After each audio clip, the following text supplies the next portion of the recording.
So in conclusion for topic 3, managing performance is difficult, but not entirely so. We need to invest in our people. We need to, because they're our most valuable asset at the company. Like the quote said from that section, they could lose the buildings, the equipment, the money, but if they lose the people, the company would be gone. If they had the people and lost the money, building, equipment, and so on and so forth, they could rebuild.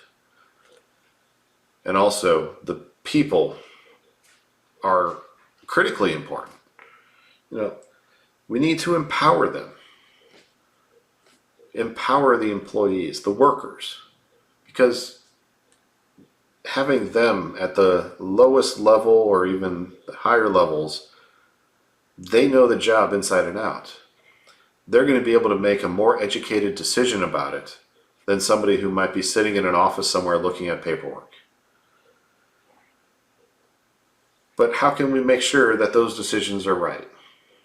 Or that everybody is looking and trying to go towards the same goal? Well, we have the Balance Scorecard. The Balance Scorecard is based on the vision of the organization and how the company would accomplish this if they met certain things. They're critical success factors. The critical success factors, if the company reaches that, because they're so critical, there should be some type of celebration, some type of let the world know that they've been accomplished. And how do you know if you've accomplished those? Well, you have the key performance indicators. Those are the actual measures that tell you if you're doing the job right.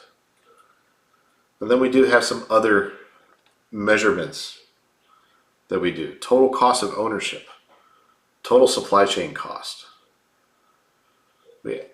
All of these things help us determine if we're going down the right path. And if we're not, we can modify the behavior because we have a better understanding. And if we modify the behavior, the execution will be modified. And then we'll have a winning combination. We'll have the success that we're looking for. So managing performance is more than just the forming, storming, norming, and performing of a team.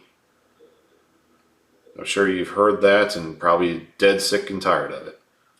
But have you ever been empowered in a team?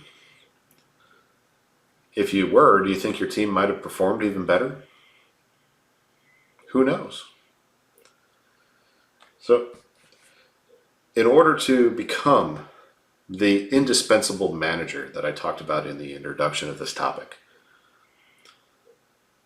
you need to be a lifelong learner and become that coach, that teacher, so you can pass on that knowledge.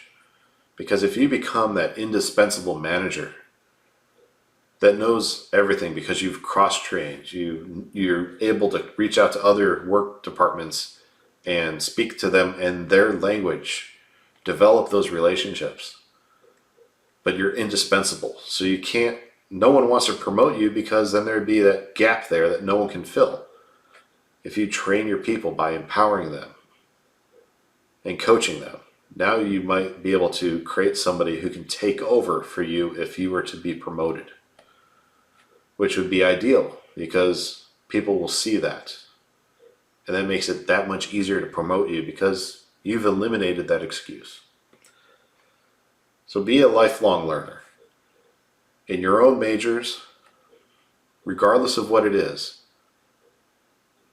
keep reading what's going on. What's the newest thing going on in your major? If it's a new technology, learn about it. If it's a new process, learn about it. Because if you have that knowledge, you might be able to recommend it to your company and they might say, yes, we need that. You're now the team lead to bring that to us. And now it's your time to shine. So definitely take the time, be a lifelong learner so you can manage performance so you, your team, and your company can be excellent and be successful for the long term.